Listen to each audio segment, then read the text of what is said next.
Hello, race fans. Peter Mackay here, welcoming you to Monza for the final round of the Porsche Tag Heuer Esports Super Cup. And we are going to go behind the scenes of the Apex Racing team as they have the final round of this in what has been an incredible season here at the very peak of sim racing.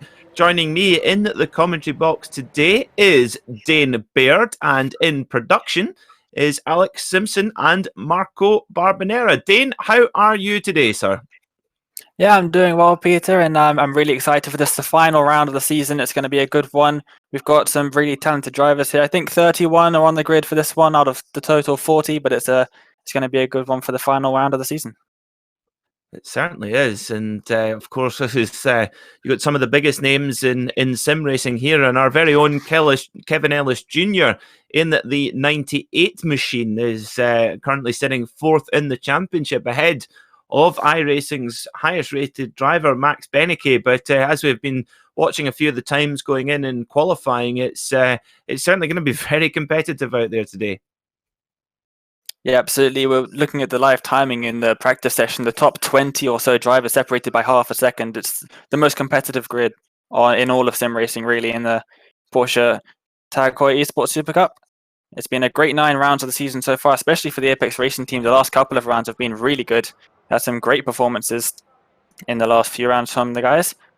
And yeah, they're just in qualifying at the moment. And we've got some championship standings now up on the screen.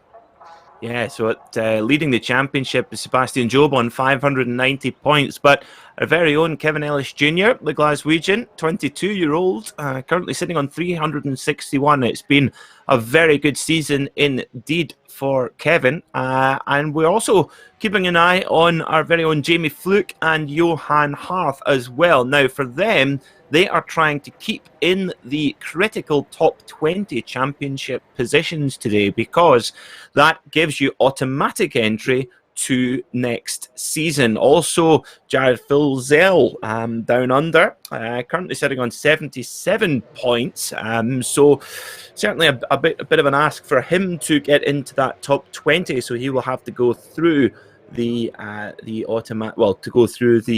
qualifying as well, as will Antoine Higelin as well. But as you can see, there is some pretty significant names there. One in 27th place, Max Verstappen, a pretty big name. And of course, last week at Petit Le Mans, we had our guys came second in the Petit Le Mans behind Max Verstappen and his team Redline squad as well. So it's been a pretty good season for Apex Racing team so far, then. Yeah, absolutely. Especially, like I said before, the last few rounds, they've had some podiums. Kevin Ellis Jr. especially, he's had 3 second-place finishes in a row. And that was the 2 rounds at Spa and 1 round at the Nordschleife, I believe. And yeah, he's done exceptionally well. That's why he's up there in 4th. Trying to hold on to that 4th position. There's a pretty substantial prize fund on offer, share of $200,000, I believe, which is some of which will be going to Kevin Ellis Jr., but how much depends on how well he does here today. And we're about 5 minutes into the 12-minute qualifying session. The drivers get 3 laps of qualifying, and it's Joshua Rogers currently on pole position. Yeah, our drivers are now out there trying to set pole position and claim themselves a Tag Heuer connected smartwatch for pole position. Every pole sitter in the Porsche Tag Heuer Esports Super Cup wins one of those lovely watches. So hopefully one of our Apex Racing team guys can do this. We're riding on board with Kevin Ellis Jr. in the 98 car, currently sitting in 14th place, about 1.4 seconds off the pace of Josh Rogers. They head along the back straight here towards the very famous Curva Parabolica. And you see, this is where these cars are really tricky to manage. Actually, the car setup is so important, and all of the Apex Racing team crew work very hard in between the races to just dial those cars in. Rear-engined, of course, very typical Porsche 911, a 4-litre flat 6 with 485 horsepower. And Dane, of course, the Porsche Super Cup has been a huge part of Porsche's motorsport offering in the real world for nearly 30 years. I mean, we have 19 different Porsche Super Cup champions, and of those, 10 of them have won Le Mans, 8 of them have won the Nürburgring 24-hour, but only one has won the German Dacia Logan Cup, and that was René Rast. But it's brilliant to have basically a sim racing equivalent on exactly the same level as we have in the real world. Yeah, absolutely. It's great to have Porsche on board with this World Championship. Used to be the iRacing Grand Prix World Championship Series, but now it is the Porsche Tag Heuer Esports Super Cup. It's the second season of it. Last season was sort of a bit of a taster. We had some pretty good action, but this season they've really upped the game. The drivers, more drivers getting their iRacing up and getting used to the Porsche Cup over the last year, have now entered into the 2020 season. So we are riding on board with both Kevin Ellis Jr. and Jamie Fluke. You can see some of the drivers' cameras, webcams, live feeds from their rigs on the bottom of the screen. Unfortunately, we had some connection issues with Kevin Ellis Jr. just before we went live, so we won't be seeing him, unfortunately. But we have got live views of the other 3 drivers for Apex Racing Team that are currently driving today. And they're not doing too bad in qualifying. Yeah, of course, the level here is so high, and this is one of the great advantages of getting involved in sim racing and watching sim racing is that you can actually, after watching this broadcast, you can hop into this car, open up your iRacing account on your PC, hop into this car and drive this circuit, and you can get a very quick impression just how fast these guys are. As Kevin Ellis Jr. stays 17th right now. 19th actually, he's gone down to 0.4 of a second off the pace, and he's in 19th. That is that tells you a lot, doesn't it? But Jamie Fluke, brilliant lap from him. Jamie's had quite a few impressive runs in qualifying in the 49 car, just 0.2 of a second off the pace right now, and sitting in 7th. Now, of course, with the inverted reverse grid, that will, of the top 9, that will give Jamie a good grid position for the sprint race. Yeah, definitely. He's currently sitting in 7th, but look at the gaps between the drivers, the interval there. You can see Fluke on 0.238 seconds behind Rogers, who's currently on pole position. Alejandro Sanchez just ahead of him, 0.07 of a second ahead, and that's enough for one position, obviously. And then the driver just behind, Graham Carroll, or now it's actually Jeff Gyasi, is only... Actually, that's 0.02 seconds between Fluke and Gyasi. So that's a seriously small margin between all these drivers. There is indeed, yeah. There are no slow drivers in this field. This is the very highest level of sim racing. So at the moment, Josh Rogers in the 92 car ahead by 50 thousandths of a second, so he's in place to win that Tag Heuer connected smartwatch at the moment. But Jamie Fluke will be very, very happy with his pace to be right up there with the leading group.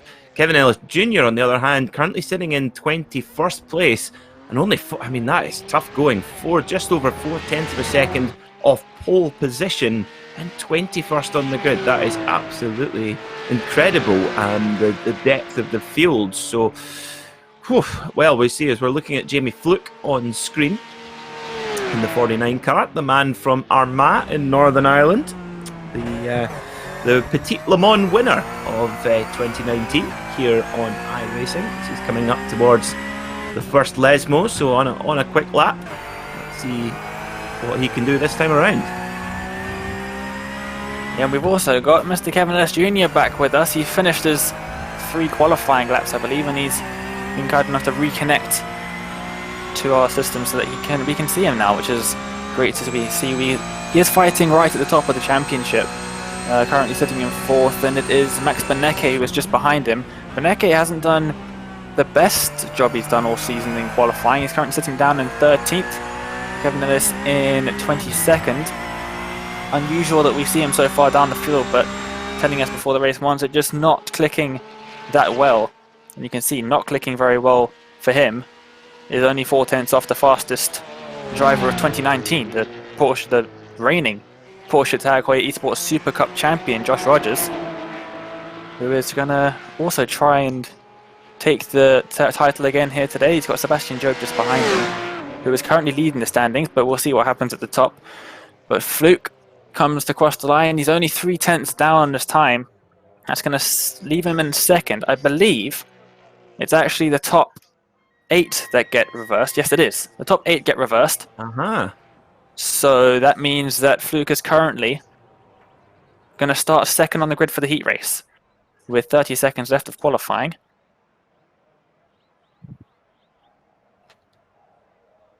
Now, so also Actually, we he's can just see been that just beaten. Yeah. he has, but what that means is he's actually on pole position for the heat race. So this is great news for fans of the Apex Racing team. We have Jamie Fluke qualifying 8th, right in there with the leading runners, and will begin on pole position for the heat race. And of course, coming down to turn 1 here, Dane, it's notorious turn 1 at Monza. And you really don't want to be in the middle of the pack. So Jamie's put himself in a good spot there. Yeah, absolutely. Right at the front where you want to be for the start of the race. They're just gridding up now. Gridding has just started. No one on the grid just yet. But Jamie Fluke right at the top there. It's great to see Apex Racing team represented at the front, as we have now got the grid on the screen, Peter. So there you are. There's your confirmation. Jamie Fluke will start on pole position alongside Alejandro Sanchez. On row 2 will be Graham Carroll and Tommy Osgard. Row 3 will be Mark Backham and Dane Warren. And row 4, the championship protagonists Sebastian Job and Josh Rogers. Row 5 will be Jeff Giazzi and Ricardo Castro. Row 6 will be Mitchell de Jong and Jeremy Bouteloup. Row 7 will be Max Beneke and David Williams. Row 8 will be Patrick Holzman and Brian Lockwood. And finally in row 9, we'll have Jared Filzel and Martin Kronka. And row 10 will be Alexei Uzi Yakola alongside Josh Anderson. Sindri Setsus will be 21st, and our very own Kevin Ellis will start from 22nd place on the grid. But here at Monza, anything can happen. Watch for the Flying Scotsman to charge through the pack there. Row 12 will be Valtteri Alander and Thibaut Casabon.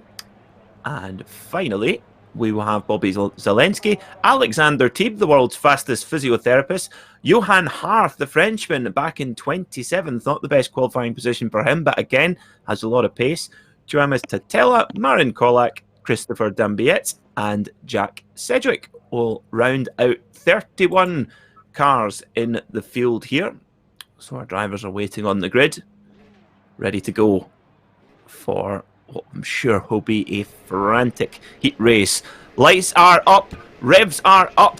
1, 2, 3, 4, 5 lights on, and we're off here at Monza for the final round of the Tag Heuer Porsche Esports Super Cup. Down towards turn 1 they go. It's been a good start from Jamie Fluke. He's on the outside line. Can he hold it into turn 1? Looks like Sanchez is going to take a look. Can Fluke defend?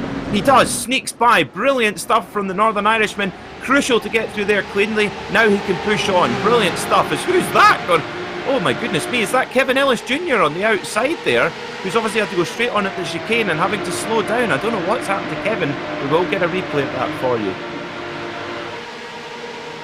Absolutely unfortunate for him. He seemed to get away pretty cleanly, but now he's just been sent right to the back of that field. So unfortunate for him, but Jamie Fluke still leading the race, doing a fantastic job up in first. Yeah, brilliant job from Jamie to convert. When you get that opportunity, when you get that pole position, you've got to make the most of it. And you know, here at Monza, if he can just lay down some good sectors, just got to try and desperately stretch away. But of course, these Porsche 911 GT3 Cup machines, you can draft quite well with the cars in front as they head to Ascari for the first time. Really tricky chicane here. Lots of big high curbs. Oof! And tell you what, Jamie Fluke, he does not let any of them phase him. They are straight over the sausage curb. He goes. Brilliant commitment from the driver of the number 49 machine. And with, well, it looks like to be getting pretty busy behind him. And Jamie really throwing the hammer down here. Brilliant stuff. Yeah, that's what you need to do here, especially when it's such a draft-heavy circuit such as Monza. You really want to get ahead as quickly as possible and build up that gap so the drivers can't start catching you in that draft. So let's see if Jamie can defend coming into turn 1. As you'll see, on the left hand side is your live picture, on the right is your replay of the start, so take your pick. Shall see what happened to Kevin Ellis Jr. He got onto the grass. Does he stay out the wall? Oh my word, that was good car control there from Kevin Ellis Jr. He was so close to slamming into the wall there. Just put about half of his Michelin tyre onto the grass, hit the brakes, and just got into a bit of a tank slapper. But Dane, that was exceptional that he kept that one from ending up in the barrier. Yeah, especially with the tyre model here on iRacing. Once you hit the grass, it's very difficult to control, even more difficult than if it was the real world. There's almost infinitely small amount of grip on these tyres in the grass, especially with this car. It's super tricky. The car has little grip at the best of times. Put it on grass, and he's done an absolutely brilliant job to keep that one out of the wall and keep it out of the pack as well. He very nearly hit a couple of cars on the way through. Did a good job. Jamie Fluke now with the 3/10 gap over Alejandro Sanchez. He's doing pretty well there. He did an awesome job, yeah, because I tell you what, to protect that draft, and the car in front can just make up. So basically, Jamie is basically punching a hole in the air for Alejandro Sanchez to sit behind in front of him, and that can really help to give that extra bit of speed and that extra bit of slipstreaming. And of course, here at Monza, it's such a high-speed circuit. It's known as the Temple of Speed, and for good reason. Nearly 70 years old, this circuit, built in 1922. And built in just 110 days. Imagine that now, building a circuit of this magnitude. But Alejandro Sanchez a little bit closer here, so Jamie has to go to defend in the lead. Will Alejandro decide to go by? He moves to the inside, heading into the braking zone, a very long braking zone here from top gear. They go side by side. What's going to happen? Good respect from both drivers. Jamie toughs it out over the curb. Can he defend? He's got Jamie Carroll behind him as well. Whoa, good stuff there from Jamie Fluke. Looks like he's going to have the inside line for the chicane. He does. Brilliant defence from the Northern Irishman. And he's back ahead. He's clear of Sanchez, but now Carroll wants to have a go around the outside of Sanchez in towards the second of the chicanes. Side by side behind. That's going to allow Fluke to get a bit of an advantage. Oh dear, massive crash behind. That is huge. And it's Rogers.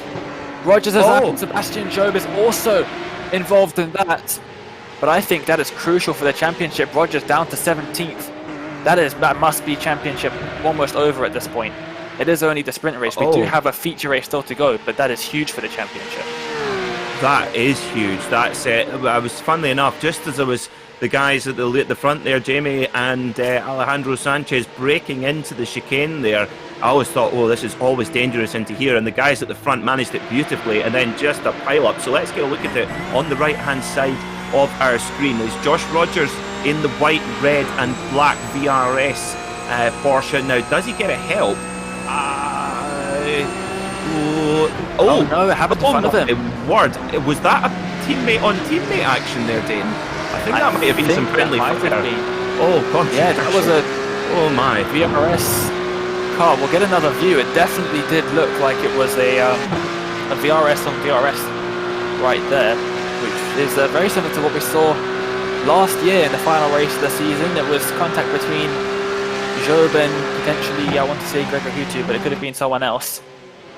But yeah, definitely an action zone. Let's see what happened from the chopper cam. What does happen here just ahead? It is. That is...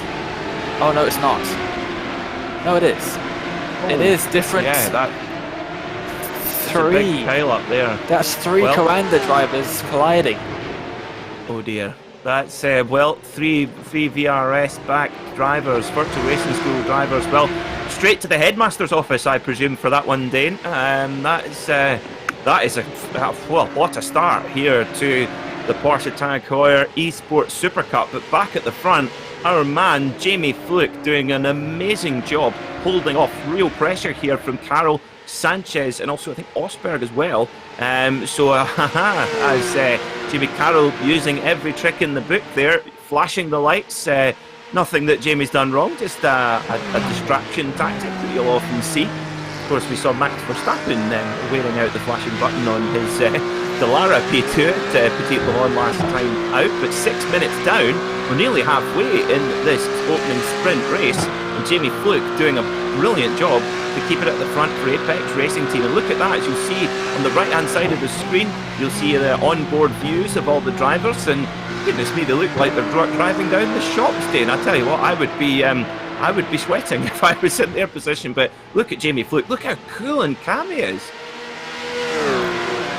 Yeah, he is definitely one of the cooler drivers on the grid. Kevin Ellis Jr. as well, fighting his way back up the grid, currently in 20th position. But yeah, Fluke is doing a fantastic job to keep Carroll and Sanchez at bay. Tommy Oscar just behind this train of 4 cars. You can see that incident that happened just a few laps ago between the 3 Coanda drivers. It's given them a massive gap from the top 4. On the left-hand side of the screen, you can see there's a huge gap between 4th and 5th. Yeah, and I tell you what, big shout out to Johan Harf, who has done an awesome job. Qualified near the back of the grid.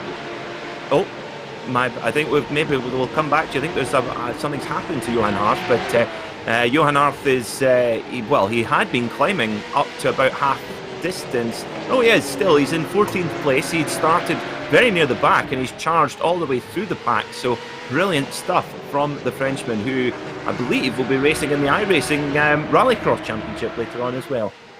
Yes, so 3 of them. Beneke, we're getting word that Max Beneke has crashed. Let's have a replay of what happened there. Remember, this is crucial for Kevin Ellis Jr.'s championship fight.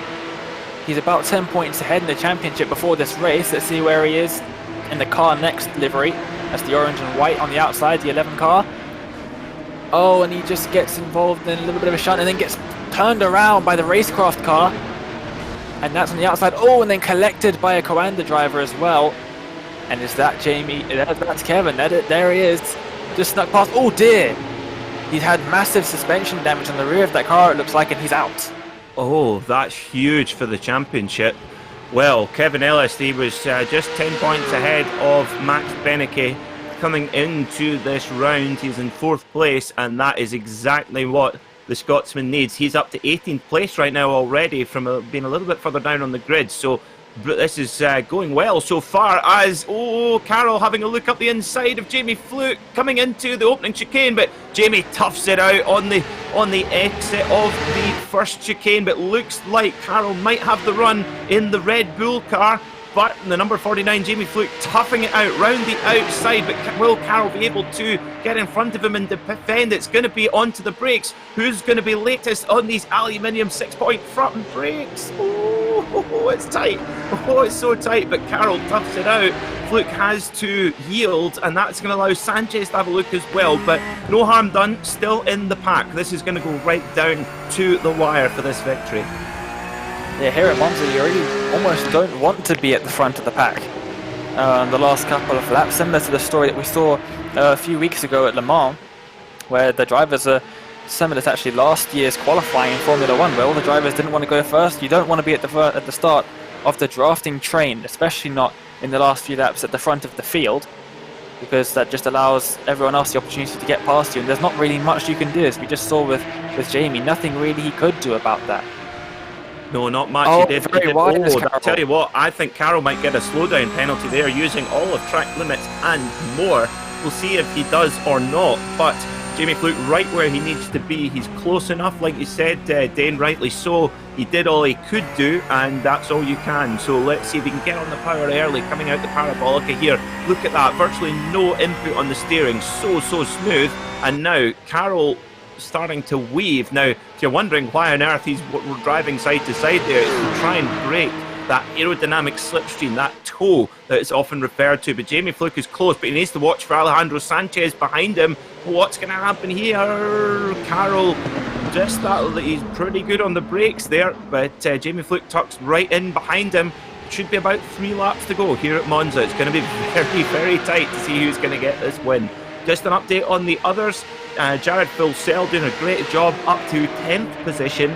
Johan Harth in 14th and Kevin Ellis Jr. in 17th. But his key championship rival, Max Beneke, is out of this race. Absolutely. Johan Harth, like you said just a few moments ago, is going to be driving in the IRX World Championship presented by Yokohama Tire. You can catch the Apex Racing Team stream of that in a few hours after this broadcast ends. Here is Johan then on the right-hand side of the screen, coming through the Lesmos now. He has got one of the Red Bull drivers ahead of him. That could be Patrick Holtzman or potentially Sebastian Job. I don't think it is Job. I think it is Patrick Holtzman there in front of him. And yeah, he's doing a fantastic job. He is racing in the Rallycross World Championship later today, so he's got double duty, as do Bobby Zelensky and Mitchell de Jong. Here's Kevin Ellis Jr. though, in a bit of a scrap. This is a really big scrap here with Kevin Ellis Jr. and he's putting the pressure on. He's on a charge into the draft range now, and I'm sure he will have been given notification that Max Benecke is out, and that's bound to be playing on his mind and bound to be taken into account when approaching the rest of this race. They've done a good job to move up the field and get a reasonably good position for the feature race coming up next. He's into the inside, he's got a good run out of Parabolica there. The 31 car, Williams, looking very damaged at the front there. That's bound to be hurting his straight line speed. And Kevin Ellis Jr. in the critical inside line here. They're 3 wide coming down into the opening chicane. Who's going to be latest on the binders? Oh dearie me. Oh dear, that Kevin would have seen that on his in his peripheral vision. The 31 of Williams getting turned around, but managed to avoid any problems. Next up, his teammate Johan Haaf. Definitely, now he's got to catch up, but he's got sets us behind him, and he manages to make a nice little bit of a defensive move there. And he's now up into 15th. He's doing a fantastic job up there, and as Carroll's just gone off track ahead of Fluke, but it looks like it's just a little bit of track extending, nothing that he should be worried about. I have to say, I love the little salt tire on the pillar on the side of Kevin Ellis Jr.'s car. I like that. I have to say that makes me proud to see my fellow Scotsman doing such a good job here. So coming through up towards Ascari. And Kevin doing a good job to keep at bay, keep his competitors at bay here over the curbs. And tell you what, Dane, that it's absolutely incredible how good these guys can just ride the curbs and be really, really aggressive. Because normally the curbs here in the iRacing Simulator can be very, very upsetting to the car, but just shows you how well they've got the cars dialed in for this Monza circuit. Exactly, and not only that, the curbs, if you go over them too much in some cars with some setups, you can actually end up damaging the floor, which can give you straight line speed issues as well as engine damage if you hit them in the right place.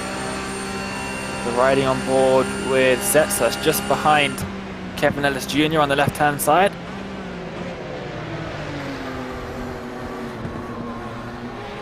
Good job indeed, just keeping.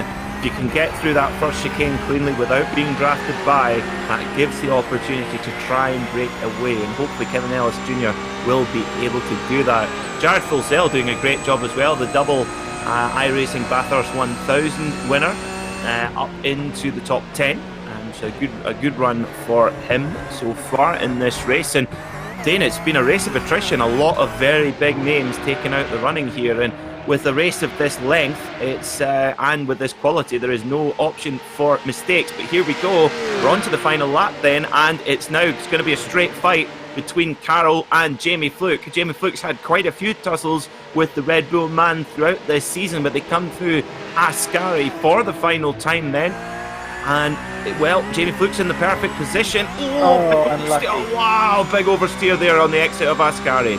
Oversteer for Carroll as well, though. He's had to weave a lot to try and break the draft. It's now or never, really, for Jamie Fluke, and I don't think he's going to get it. He's actually gone quite deep on the brakes, Carroll, which means that Fluke has the opportunity to get a better exit, but it's not going to happen. I don't think he's going to have to settle as the checkered flag comes out for second position for Jamie Fluke. That's a fantastic drive for him.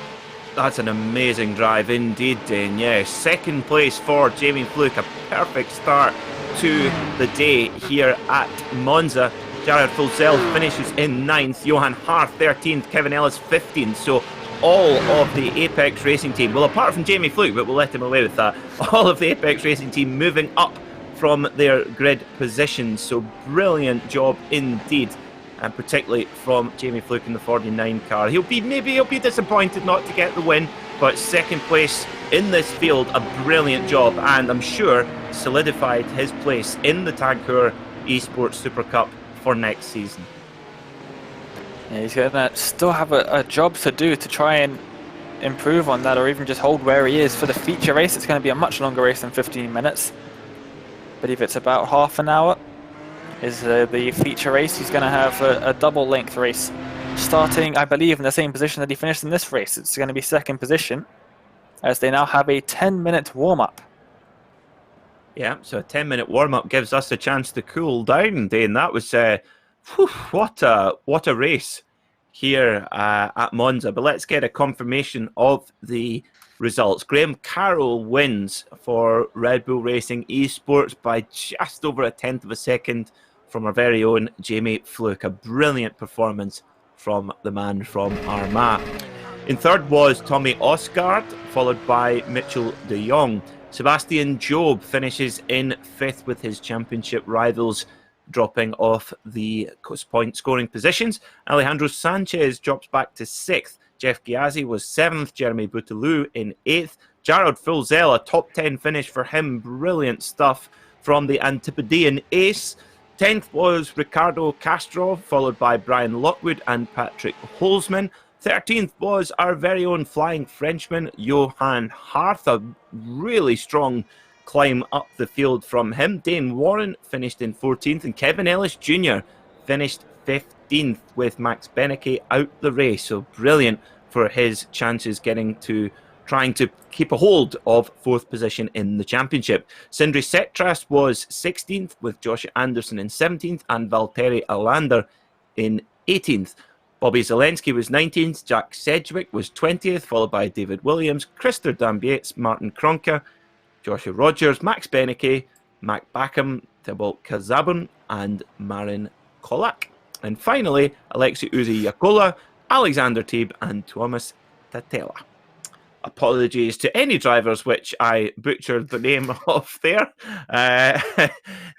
Well, Dane, what were your thoughts on that opening encounter here at Monza in the final round of the Tag Heuer Porsche Esports Super Cup? Yeah, well, 2 races after the season. Now it's down to 1. Jamie Fluke had an absolutely amazing performance out in front of the field there. Unfortunately, he really couldn't do anything about that move from Graham Carroll. It's just the draft is so powerful here. He got within inches of making a move for the victory on the final corner, but it just wasn't to be. Interestingly, for Kevin Ellis Jr., he's just picked up 12 points for that 15th position in the sprint race. Max Benecke gets 0. He was out of the race. So that is now a 22-point gap between Kevin Ellis in 4th and Max Benecke in 5th. So that is looking good for him. He just has to sort of improve on that and hope that Benecke doesn't get too close. He just has to finish ahead of him at this point.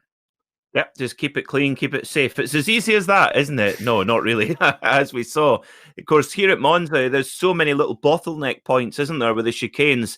So as we saw, a number of drivers getting involved in incidents that were no fault of their own, but just part of being in the mid-pack. Shows you how important the qualifying is. Now, if you're watching on YouTube, on Apex Racing TV, welcome. Thanks for tuning in to this stream of the final round of the Tag Heuer Porsche Esports Super Cup. Now, we'd love to know, give your vote, who has the better haircut? Dane Baird, up at the top right of your screen, or Kevin Ellis Jr. on the bottom left of your screen? I don't know. It's 50-50 for me at the moment. What brand of hair product are you using, Dane? Nothing. I told you before we went on air, it's just dried like this. It's all natural.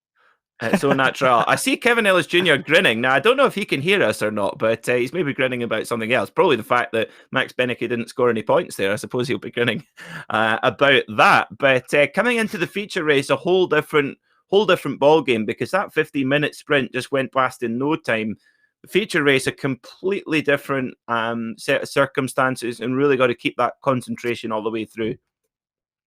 Yeah, absolutely. It's a completely different race for them. The sprint race is just all-out attack for the entire thing. 30 minutes, it's still for these guys going to be a sprint race, of course, especially since they've just finished last weekend a 10-hour endurance race. These guys, for a 30-minute race, is nothing for them. But yeah, it's definitely going to be interesting to see how they change their strategy. It's really going to be a very different race for them. Yeah, of course, last time out, Michele Costantini and Johan Hart did an amazing job at the wheel of the brand new Apex Racing Team Dallara LMP2 machine. So we'll have another chat about that after we just take a very brief break for a message from our sponsors. Don't go anywhere.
Virtual Racing School was developed to provide support to the next generation of sim racers. No matter if you're a rookie or veteran or what car or track you'll be racing, our goal is to provide training every step of the way.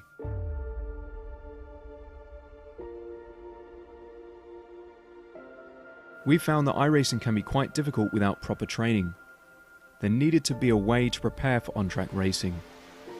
With VRS, you can literally learn from the best sim racers in the world, including 4-time NASCAR iRacing World Champion Ray Alfala. And Ray Alfala is a 4-time champion of the NASCAR Peak Antifreeze iRacing Series.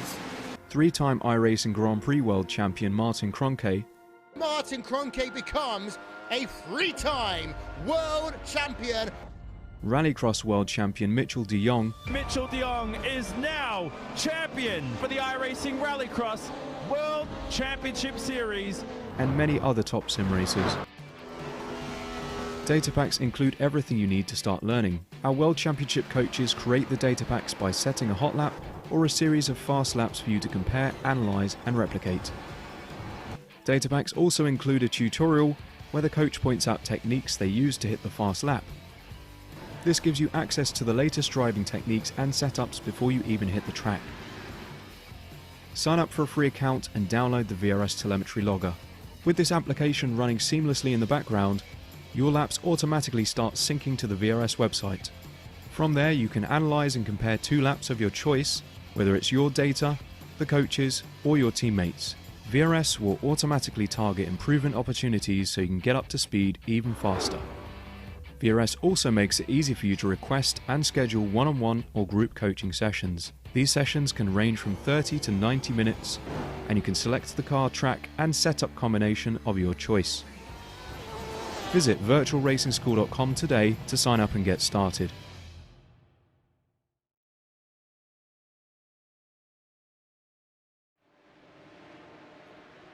Welcome back to Monza, where we have just been treated to an incredible sprint race here at the Porsche Tag Heuer Esports Super Cup.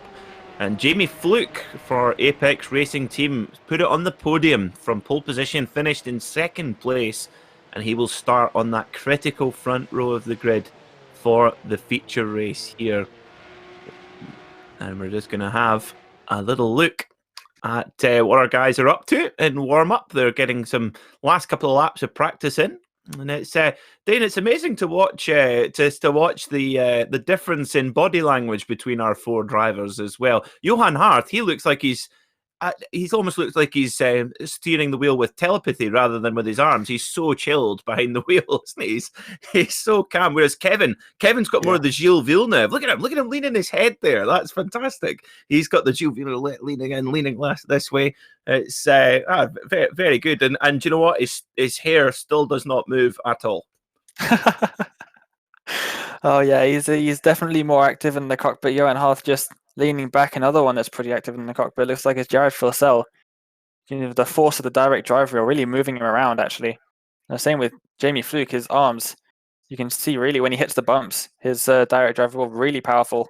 And it definitely takes a toll on him. Johan Hart looks like he's taking a Sunday drive. As you can see, Kevin Ellis Jr. on the left-hand side. I think, if I'm not mistaken, that is a can of Iron Brew energy drink. It is. So that's, Kevin is holding up the honour of Scotland very well here. Iron Brew, of course, in Scotland is the only country in the world where Coca-Cola is not the #1 soft drink brand. Wow. Well, yeah, Iron Brew has a monopoly. It does a bit, yeah. It does a bit. So there you go. If you want to drive as fast as Kevin Ellis Jr., drink Iron Brew. Bars Iron Brew. Brilliant stuff. Yeah. So I tell you what, it's going to be a cracker here at Monza, one of the most historic venues anywhere in the world for motor racing, built by the Automobile Club Milano in 1922. But this is how they're going to line up then for the feature race here, as we're they're all ready to go already. They've got the cars lined up. We'll see the lights come up. Here we go. 3, 4, 5. And off we go here at Monza for the 30-minute feature race, the final race of the season here in the Porsche Tag Heuer Esports Super Cup. Jamie Fluke trying to defend second position there, but Carroll's got a good start. Can Fluke defend second position? Oh, look at Osland in the 58 cars trying to go past within the VRS machine, but they're side by side. Can Jamie Fluke defend into second? He can. Brilliant start again from the Armat ace. Absolutely, he actually got a run on Carroll, and Carroll had to go straight to the inside to defend, but that allowed Oscar to go around the outside of him. You can see again, he's going to go down the inside into the second chicane, and he has to think the better of it. He has got Sebastian Job just behind him. Oh dear, he's gone off. He manages to avoid those massive yellow sausage curbs though. Those seriously ruin the car, but that's him down to 6th, side by side almost, and yeah, that's up him down to 6th. Oscar running wide, but nothing to be worried about for him. But now he's just a couple of places above Jared Filsell, is up into 8th. Great start then from the man from Milan Down Under, doing a great job up there in 8th place. So hopefully him and Jamie will be able to work together and make their way up the pack here at Monza. But it's Red Bull's Jamie Carroll up front at the moment, with his teammate Sebastian Job in 3rd. Now, I wonder if we'll get a typically Red Bull Multi-21 call coming in to make sure that Sebastian Job gets the maximum amount of points in this race. As they charge down towards the Parabolica for the first time. Watching Jamie Fluke on the left, Jared Filsell on the right. And Jared just getting very close there coming into Parabolica. These cars, when the tyres are cold and the brakes are cold, they really require a lot of respect. But looks like there's been, no real incidents of note in this opening lap. Just shows you the level of skill up and down the field we have here at the highest level of sim racing. Absolutely. These drivers all respecting each other. Interesting thing to note about Jamie Fluke, as he is the 3rd Apex Racing Team driver to take a podium finish. Oh, and it looks like there's been an incident at turn 2. Further back, I saw a lot of smoke, and there's a big gap behind Jared Filsell there. We'll see if anyone's lost a bunch of positions. Beneke is up into 17th. We'll get a replay of that in a moment. But yeah, it doesn't look too good. Beneke is up into 17th, just 3 positions behind.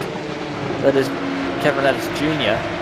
But he is still ahead, and that will guarantee him 4th position if Ellis stays in 4th, I believe, ahead of Beneke even. Side by side, actually, it was Kevin Ellis Jr. just behind in the background. Oh, shot. there's a few cars into the gravel. Massively. That was a huge impact into the wall of the second Lesmo. And now Beneke is right behind Kevin Ellis Jr. Yeah, so it looks like Beneke didn't get involved in that incident, and that's allowed him to close up to Kevin Ellis Jr. But looks like there's two main packs grown now, with this leading pack here with Jared Fussell just at the back there in the 94 machine, with just two drivers behind him, and then there's Kevin Ellis Jr. who's right at the back of shot there, who's leading the second group. So it'll be interesting to see if these two groups come together. Let's get a replay then what happens. Oh, going late on the brakes there. Oh my word, that was one of the VRS Coanda cars getting, going to, oh dear me, there's a Team Redline machine there. There's Alexander Teeb in the white and green car. Another Team Redline car. Wow. What? Of course, that turn one at Monza is so tricky and always a hot spot for action there. We'll see who it was in a couple of moments' time, as our production team of Alex Simpson and Marco Barbanera working behind the scenes to bring you all of the action. But it's a fantastic situation for Kevin Ellis with his rival right behind him. He's now fully in charge of whether or not Beneke gets past. But yeah, that was a bit of a weird one to turn one, car flying through. That could have ended a lot worse. But I think maybe just lost the rear end or got a bit of help in towards the braking zone of turn one, lost it, got on the grass, and as we were saying earlier, no grip on the grass, and he just went straight through. There was nothing he could do about it. Yeah, indeed. Of course, that's the longest braking zone on the circuit. You're braking from pretty much top speed. The car pretty much won't go any faster there at the end of that long straight.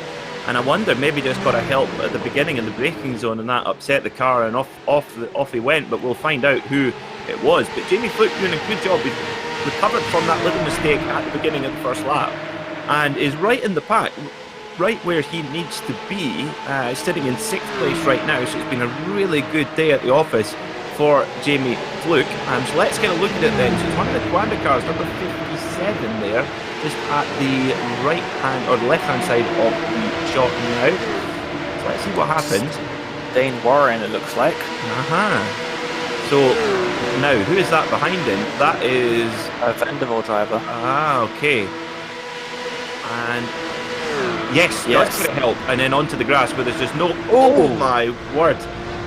Threaded the eye of the needle there. That was just more luck than anything else that he didn't T-bone one of the other drivers.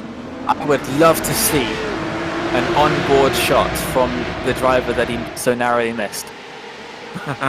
Yes, you could almost hear him squealing on board as well, over the sound of the flat 6 4-litre engine in these 911 Cup cars. But Jamie Fluke still keeping his elbows out, maintaining his position in the lead pack, and it's just going to get so tight here. This is making an overtaking manoeuvre at Monza. You've really got to. It's the Job going wide onto the grass there. That would have been a very nervy moment for the championship leader. That was Roger's teammate Mitchell de Jong going side by side with him, forced him onto the gravel, it looks like. And yeah, he's just dropping back to positions. Issues for Bobby Zelensky, running in, I believe, 13th position, just dropped back a couple of places. Looking good for the ART guys at the moment, though, with all drivers pretty high up in the order. And then this is for me.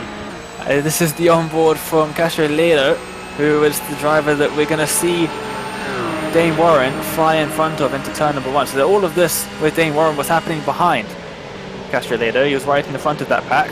He's going to come to into turn number 1. Oh, bang. Oh my word.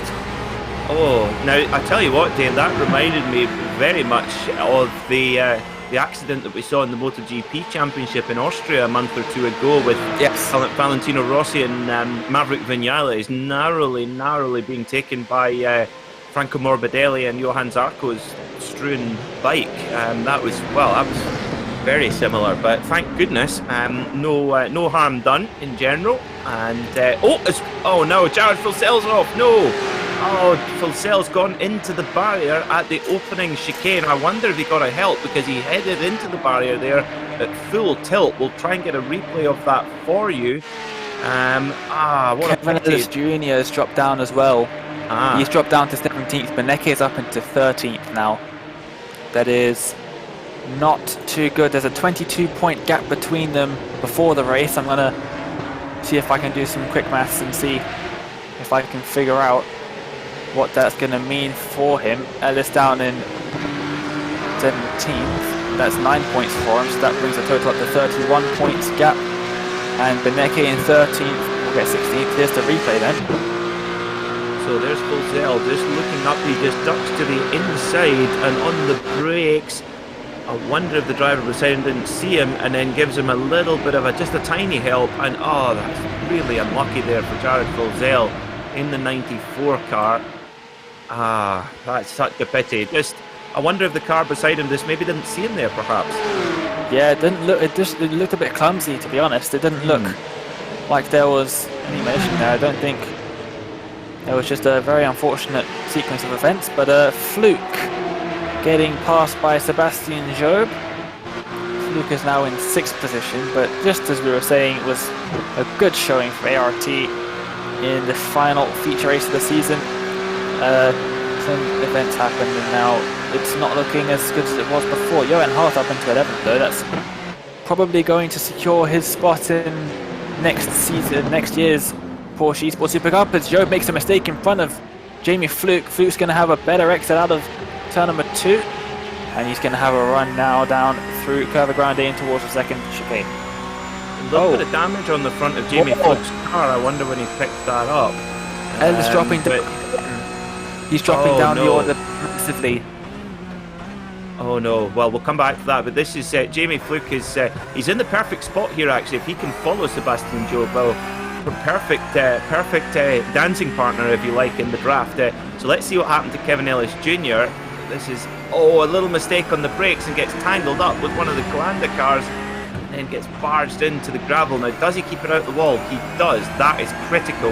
He'll be able to carry on. Oh yes, he will. That is good news. So we've still got plenty. We've still got 20 minutes of this race. We're only at 1/3 distance. This is a little bit of a tricky start for Kevin Ellis Jr. with plenty time to go. Unfortunately, that means he's dropped down to 5th in the championship standings, which is not the best news. But he has got a lot of time left to try and gain some positions, and anything could happen, as we so often see in motorsport in general and sim racing. 3 wide into Parabolica, and that is Jamie Fluke just behind Alejandro Sanchez and Sebastian Job. Almost contact between the two drivers in front of him, but they've gone side by side. That's going to give him a great run down the pit straight then.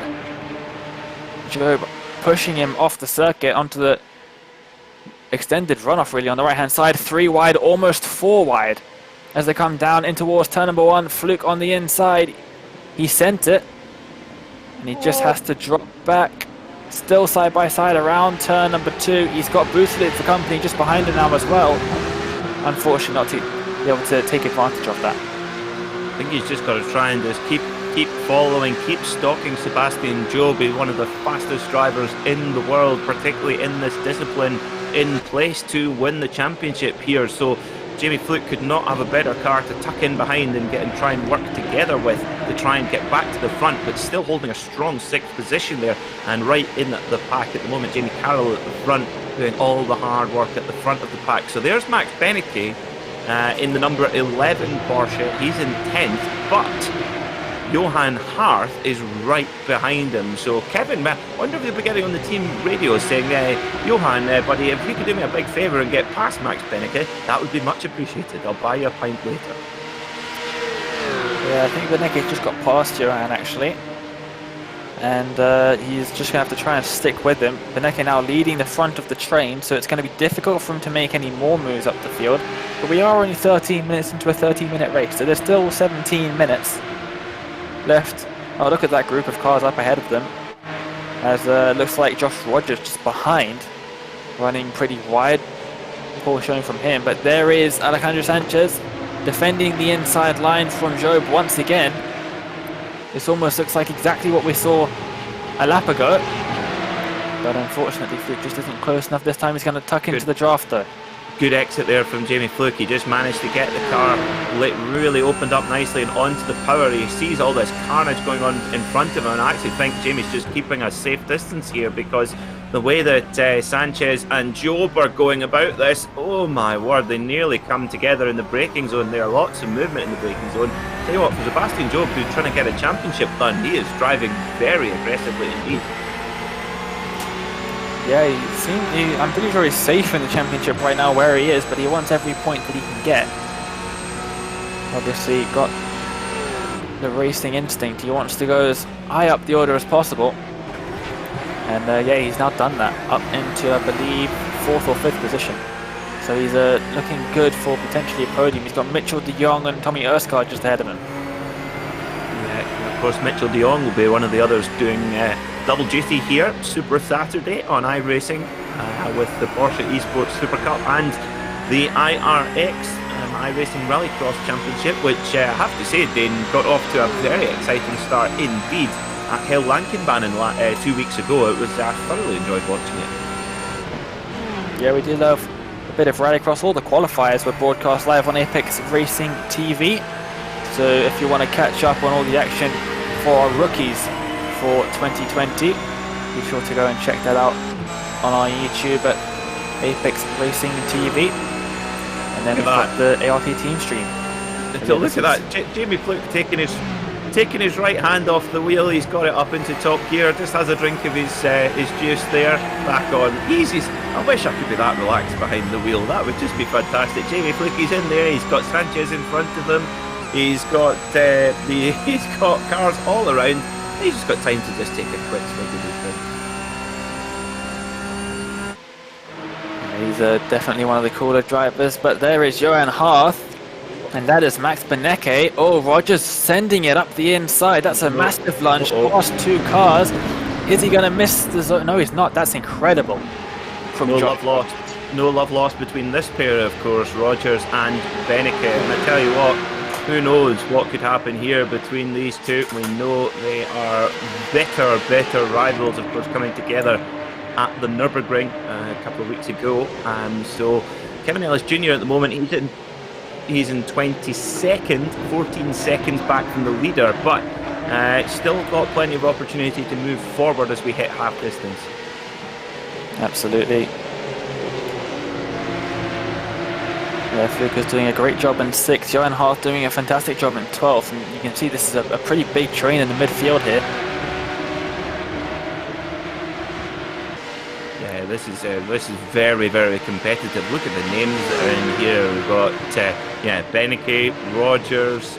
Yeah, this is a pretty prestigious company that Johan Harth is keeping here, but keeping the pressure on Benecke indeed. As you see, a little bit of a flash there, and the internet is dropping slightly. But yeah, right in the draft of these guys, and I wonder what's going through the mind of Josh Rogers and Max Benecke right now. I wonder if they'll be, you never know, they might be that they actually are pretty cautious because they know that the race stewards will be watching them very closely right now. Yeah, absolutely. Post-race penalties will still be applied if need be. But yeah, those two just ahead of Johan Harth. But Benecke actually missed the last round at Le Mans because he got a race ban because of the incident between himself and Rogers. There he is going down to the inside. I wouldn't get too close if I was Johan. And he just has to settle back into 11th position then. Rogers taking a very different line between everyone else. Tell you what, Johan Harth getting a big bump from behind there, but did a good job to keep the car under control. Of course, these machines, they do not need much of a help to turn them around with that pendulum effect from the rear engine layout. If you lose the back end, very hard to hang on to. But good car control there from Johan Harth, reacting well. Of course, what you would expect from a World Championship level rallycross driver, and to have that holding a bit of oversteer. So Jamie Fluke still in the 6th place right now, locked in the battle with Sanchez, held that position for most of the race now. Meanwhile, Johan Harth still stalking Beneke and Rogers. And I feel, Dane, that Johan is maybe just waiting to capitalise on some potential calamity in front. Yeah, absolutely. Oh, we've got Johan Hart in this massive battle between himself, Beneke and Rogers. He's got a good exit as they come down towards the run to Parabolica. Look at these battles here. Massive trains of cars in the Porsche Tag Heuer Esports Super Cup. Is he going to make a move? Less than the car length separating the two in the braking zone. And he is so close to making a move there. Yeah, he is, and but I tell you what, gets a great exit out the Parabolica, does Johan Hart, and he's right in the draft of Max Beneke, who in turn is right in the draft of Josh Rogers. They're getting a really, almost a little miniature breakaway here from the rest of the pack. Who's going to make a move? Beneke moves to the inside. Oh, they're just keeping their powder dry for now, thinking about it on the brakes, but oh my word, goodness me, Johan Hart gets a big hop over the curb there, and that might not have looked much on the screen there, folks, on our right hand screen, but tell you what, that was a huge oversteer moment from Johan Hart. Yeah, definitely did really well to keep that car going in a straight line. They come into the second chicane now, just a little bit behind Jamie Fluke is Johan in the train just behind, but as it stands at the moment, from where I last saw Kevin Ellis Jr. was in 22nd, I believe they're currently tied on points, Kevin Ellis Jr. and Max Beneke for 4th position. Wow. So I think Kevin Ellis Jr. just needs one more position to get that 4th spot. It's going to come down to the wire. It certainly is. So,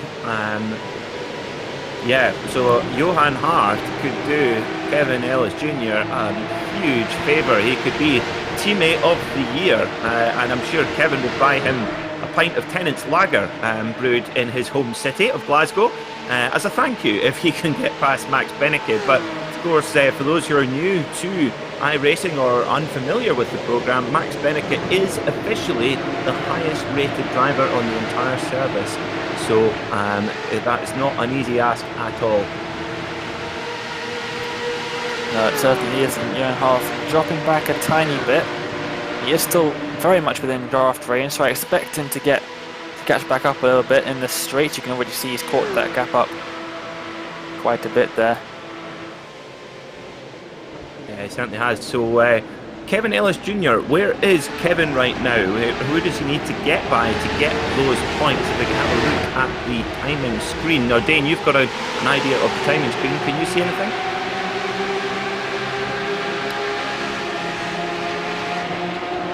I think we have just lost Dane there, folks. We will get back to very soon. So Kevin Ellis Jr. at the moment in 21st position, just 0.3 of a second off the top 20, which is where he needs to be to get the points to eclipse Max Beneke for 4th position in the championship standings. Jamie Fluke has made his way up to 5th position. Good stuff from the Northern Irishman. Yeah, definitely he's up into 5th then. Great job by him. He's doing extremely well in these 2 races. He hasn't actually got a podium until now. It's his first podium of the season. But yeah, he's doing a great job here at Monza. Seems to just be clicking with him. And there's Johan Hart. And Beneke's got up to 10th. So that is not great for Kevin Ellis Jr. in the title race. Or in the 4th position race, I should say. This is really interesting because what was 2 very separate groups are now joined together. So Beneke at the front of this group has dragged his second group up to the front group, and now that is just one big massive train of cars. Now that could work one way or the other for Kevin Ellis Jr. Will that get Max Beneke caught up in a little bit of an incident and slow him up, or will that allow him to keep moving forward? That's the key thing we need to keep an eye on. But Kevin Ellis Jr. actually in the last 5 laps has cut down the gap to the leader by 3 seconds. So he is on the move.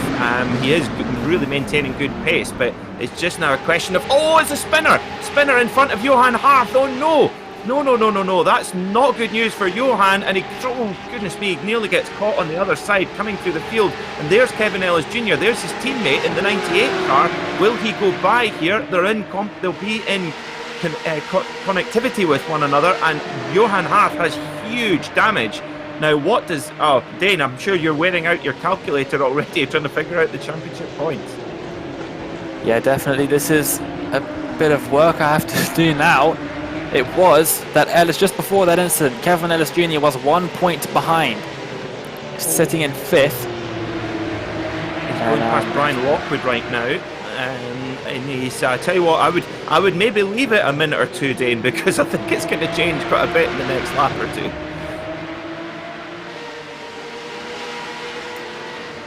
Kevin Ellis Jr. side by side with Brian Lockwood here.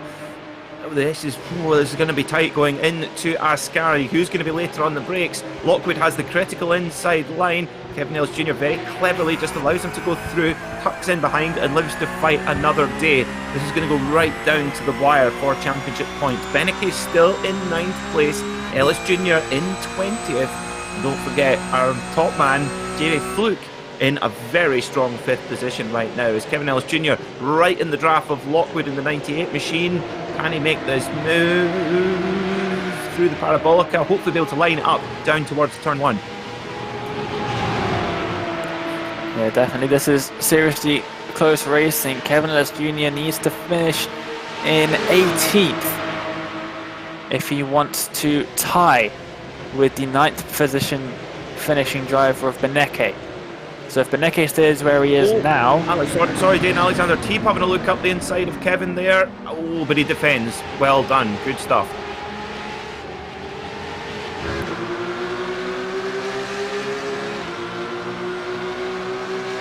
So, of course, if Max Beneke and Kevin Ellis Jr. match one another in points, I would presume that Beneke will win on countback or will claim 4th place on countback. Would that be correct? I am not sure, but just behind Kevin, side by side, and there's, oh, so close. Very, very close indeed. That's Johan Hart battling away with Alexander Teeb. But just that little bit of battling has allowed Kevin to escape a little bit up ahead, but he's got to move up 3 positions to make sure he's safe in 4th place, or Beneke needs to drop back. But Beneke now has a 3-second advantage back to 10th place, so he's just in the prime spot after that little incident at the opening chicane. Absolutely. Jared Fussell out of the race, unfortunately. Happened a couple of laps ago, but all eyes are on Kevin Ellis Jr. currently sitting in 20th. He does need to gain 2 positions to tie, and then I'm not sure how the points are calculated if there's a tie.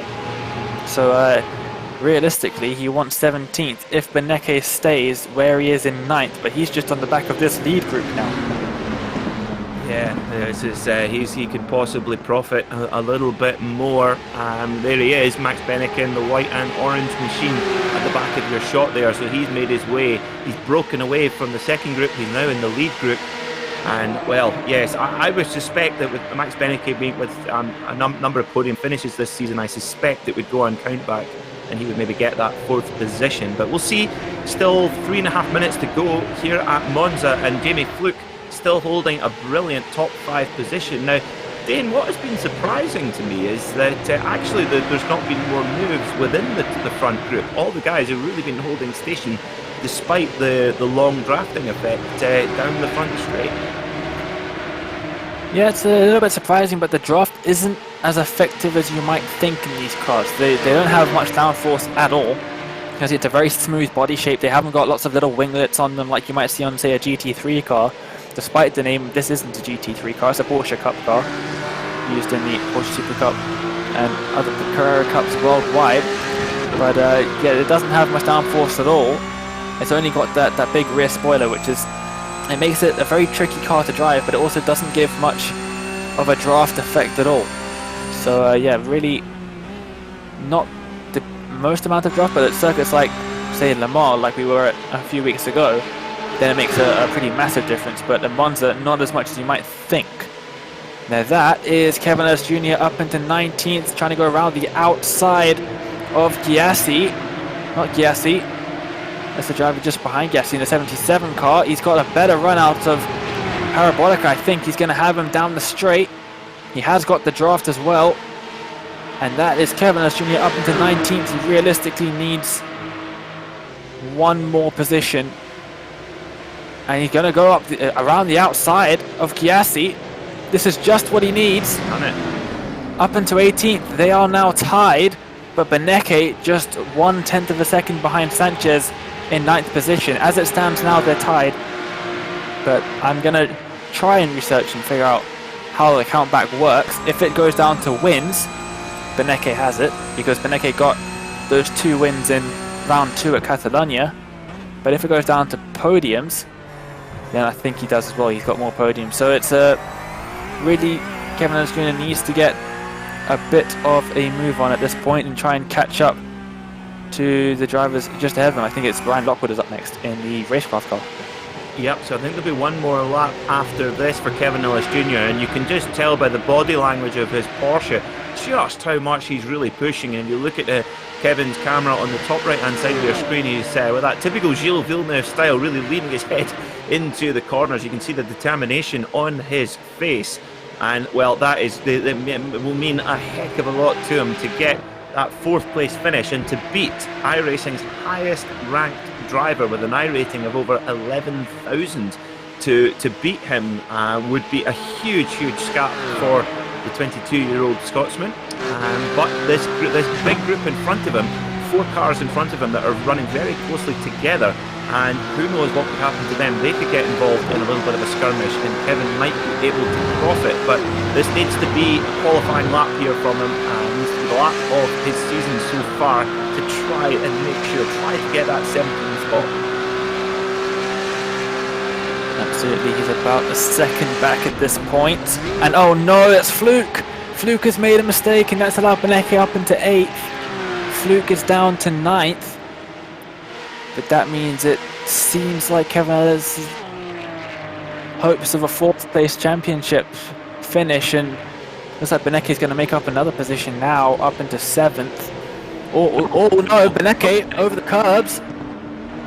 Oh, he's got in. Beneke's got into a little bit of a skirmish there, Yeah, and Jamie Fluke is going to retaliate.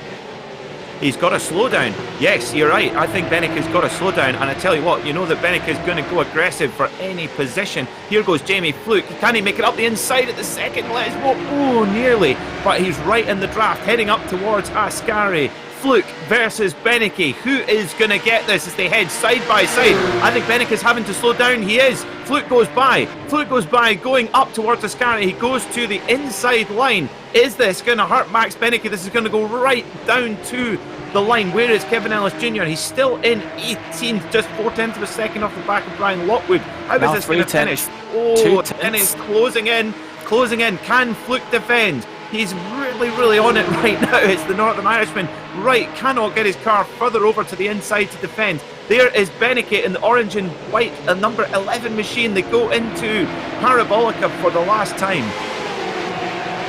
I don't think Beneke has to run. This is the final corner. Beneke is going to finish 9th. It's all up to Kevin Ellis Jr. You can see on the screen. Is he going to have enough to make a move into the final corner? No, he's not. Oh, he's going to finish tied on points. Oh, gutting. Absolutely gutting for Kevin Ellis Jr. But I tell you what, absolutely no dishonour in tying with, as I say, iRacing's highest ranked driver. Absolutely brilliant effort from all the ART crew today, particularly Jamie Fluke, ran up in the front pack all day long. Brilliant stuff to watch, Dean. Absolutely, it definitely is. And I'm just looking back. If it goes... Oh, they are definitely tied on points, I think, after that race. That was an absolutely brilliant race from Kevin Ellis to work his way back up through the field. He did so well at the end, 3/10 behind Brian Lockwood. And there are the feature race results. The final race of the 2020 Porsche Tag Heuer Esports Super Cup. And it was Red Bull Racing Esports who took a 1-2. They did, and that will confirm Sebastian Job as champion. Tommy Osgaard was third for Virtual Racing School. Mitchell de Jong finishing in fourth, with Josh Rogers in fifth. Alejandro Sanchez was sixth, and our very own Jamie Fluke, another top 10 for him in seventh place. A great end to his season and cementing his position in the prestigious Porsche Tag Heuer Esports Super Cup for next season. Jeremy Bouteloup was 8th, Max Benneke in 9th, tying with our own Kevin Ellis Jr.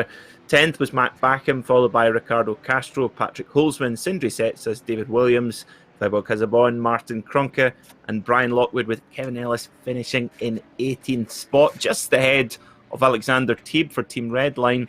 Valtteri Alander was 20th, Johan Hart 21st after that little incident at turn 1. Alexei Yakola in 22nd, followed by Jeff Chiazzi, Bobby Zelensky, Christopher Dambietz, Dane Warren, and Jared Filselt, who did not finish the race. And Josh Anderson was 28th, followed by Jack Sedgwick, Marin Kolak, and Thomas Tatela. So we're going to take a very, very brief break here on Apex Racing TV. Do not go anywhere. We'll be right back with interviews from our drivers.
Virtual Racing School was developed to provide support to the next generation of sim racers. No matter if you're a rookie or veteran or what car or track you'll be racing, our goal is to provide training every step of the way.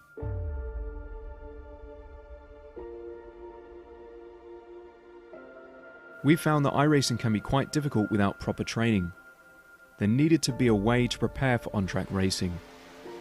With VRS, you can literally learn from the best sim racers in the world, including 4-time NASCAR iRacing World Champion Ray Alfala. And Ray Alfala is a 4-time champion of the NASCAR Peak Antifreeze iRacing Series. 3-time iRacing Grand Prix World Champion Martin Kronke. Martin Kronke becomes a 3-time world champion. Rallycross World Champion Mitchell de Jong. Mitchell de Jong is now champion for the iRacing Rallycross World Championship Series. And many other top sim racers. Data packs include everything you need to start learning. Our World Championship coaches create the data packs by setting a hot lap or a series of fast laps for you to compare, analyze, and replicate. Data packs also include a tutorial where the coach points out techniques they use to hit the fast lap. This gives you access to the latest driving techniques and setups before you even hit the track. Sign up for a free account and download the VRS telemetry logger. With this application running seamlessly in the background, your laps automatically start syncing to the VRS website. From there, you can analyze and compare 2 laps of your choice, whether it's your data, the coaches, or your teammates. VRS will automatically target improvement opportunities so you can get up to speed even faster. VRS also makes it easy for you to request and schedule one-on-one or group coaching sessions. These sessions can range from 30 to 90 minutes, and you can select the car, track, and setup combination of your choice.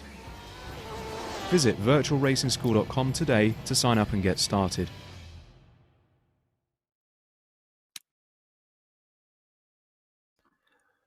Well, welcome back to Apex Racing TV, where we have just been treated to a thrilling end to the Tag Heuer Porsche Esports Super Cup, where our Apex Racing team guys fought to the very end. A brilliant day for Jamie Fluke, 2 top 10 finishes, including an excellent second place finish in the sprint race earlier on. Kevin Ellis Jr. tying Max Benecke on points for 4th in the championship, but we're just waiting for confirmation on the count back. But a brilliant drive again from the Scotsman. Dane, your thoughts on the racing today? Oh no, it was amazing stuff, especially after he got involved in an incident in the feature race. Kevin Les Jr. He did an absolutely fantastic drive to get up through the positions like he did. It's not the easiest place to overtake at in these cars. It should be easier than it really is. But yeah, it's he did such a great job, and they're tied on points. I triple checked my calculations. They're definitely tied on points for 4th position, but in the 3 ways that I can see that they would calculate a drop score, Benecke takes 4th, which is unfortunate for him. He's done a fantastic season. He's finished 3 consecutive second positions. He, up until today, he didn't finish outside of the top 10 since round 4 at Silverstone. So I mean, he's had a super consistent season. Monza wasn't his round, but top 5 in the World Championship is still it's an amazing achievement. Absolutely, these in a field that's so deep in quality. I think Kevin Ellis Jr. can be really, really proud, as can all of the Apex Racing team crew. Of course, we saw Johan Harth and Jamie Fluke solidifying their positions in the championship for next year. Of course, only 20 automatic qualifying spots.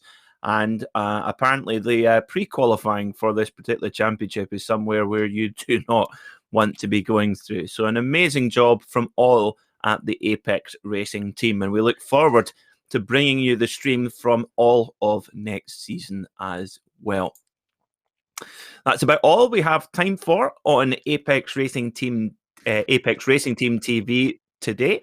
But we'll see if we have another interview. We're just waiting to hear if we will be able to do that. Nope, we're unfortunately not. Well, thank you so much to you all for tuning in to the stream of the Apex Racing team in the Porsche Tag Heuer Esports Super Cup. Thanks so much for watching. Thanks to my commentary partner Dane Baird, and also Alex Simpson and Marco Barbonera in production. And we'll see you next season.